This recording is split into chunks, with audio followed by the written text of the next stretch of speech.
সালাম TV, the solution for humanity।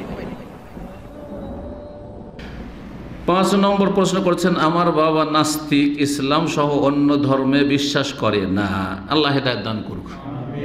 তারপরে একটি কথা মনে রাখবেন, যারা নাস্তিক আমাদের সমাজে, তারা ইসলামের শত্রু, তারা মুশরিকদের শত্রু নয়, অন্যান্য ধর্ম বলে বাতিলপন্থীদের শত্রু নয়, কিন্তু তাদের যত বিষদগার ইসলামের বিরুদ্ধে, ভালো করে খোঁজ নিয়ে দেখবেন, যত বিষদগার ইসলামের বিরুদ্ধে, মুসলিমদের বিরুদ্ধে। কখনো শুনবেন না যে বুদ্ধ ধর্ম সম্পর্কে তার বিরুদ্ধে বলেছে, খ্রিস্টান ধর্ম সম্পর্কে বলেছে, ইহুদি ধর্মের বিরুদ্ধে বলেছে, সে হিন্দু ধর্মের বিরুদ্ধে বলেছে, শিখ ধর্মের বিরুদ্ধে বলেছে, কখনো শুনবেন না। কিন্তু কিভাবে শয়তান গ্রাস করেছে এই মালাউন অভিশপ্তদেরকে, কথা বুঝতে পেরেছেন?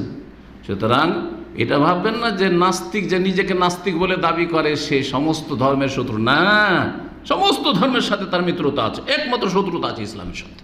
এরা আল্লাহর দুশমন, আল্লাহর রাসূলের দুশমন, আল্লাহর দ্বীনের দুশমন, এরা নিকৃষ্ট।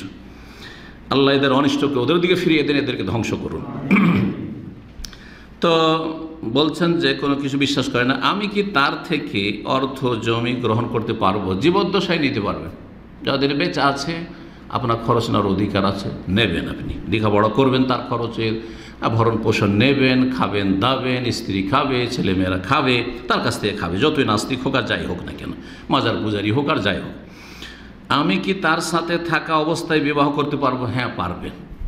কারণ মেয়ের তো বিবাহ অবশ্যই দিতে হবে, কিন্তু ছেলেরও বিয়েতে সচ্ছল যদি বাপ মা হয় তাহলে সহযোগিতা করা উচিত, বরং অনেক ক্ষেত্রে অজীব। সুতরাং বিয়ের জন্য খরচ নিতে পারবেন, বিয়ে করতে পারবেন। এ সম্পর্কে আমি কোনো আলোচনা খুঁজে পাইনি। জি, এতটা ইনশাআল্লাহ যথেষ্ট। বাকি কথা হইল যে মরার পরে আপনার বাপ যদি আগে মারা যায় অথবা আপনি মারা যান, এই ক্ষেত্রে নবী সাল্লাল্লাহু আলাইহি ওয়াসাল্লাম হাদিস রয়েছে, লা ইয়ারিসুল মুসলিমুল কাফিরা ওয়ালাল কাফিরুল মুসলিম। মুসলিম কাফেরের ওয়ারিস হবে না, আর কাফের মুসলিমের ওয়ারিস হবে না। সুতরাং এই নাস্তিক যদি সারা জীবন হয়ে থাকে, আমরণ একবার আজীবন, মরার সময়ও নাস্তিক তওবা করেনি, তাহলে সে কাফের হয়ে মারা গেছে। সুতরাং কাফের ধন সম্পদে আপনি ভাগ পাবেন না, নেবেন না, আপনি ভাগবে নেবেন না, আল্লাহর হস্তে নেবেন না। আপনি এইরকমই আপনি যদি আগে মারা যান আর আপনার বাপ বেঁচে থাকে, একটা পয়সা পাবে না।